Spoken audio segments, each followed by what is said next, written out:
السلام عليكم ورحمة الله وبركاته. وحي من gurigiisii waqti dambe oo habeena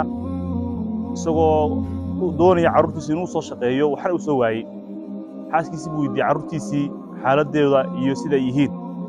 markaas waxay ku tiri way seexdeen markaas wuxuu su'aasha labaad weydiiyay waxay ahayd miyay tukadeen oo carruurtii saada miyay tukadeen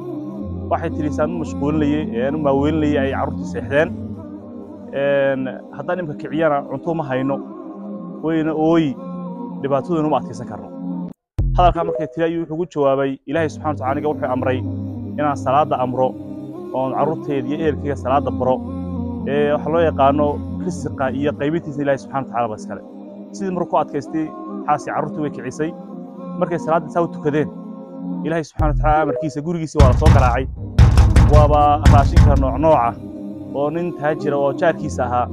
marti u sameeyay martida ay ka baaqatay una iman weyday xaafadahana uu kala qaybinay halka waxaan ka fahmaynaa carruurteena iyo ehelkeena shayga ugu horeeyaan risq iyo ugu dalbi karnayo wanaag waa salaad iyo khayrka waana ta koobaad ehelkeen ku barakoobi karo wad maasantii salaamu calaykum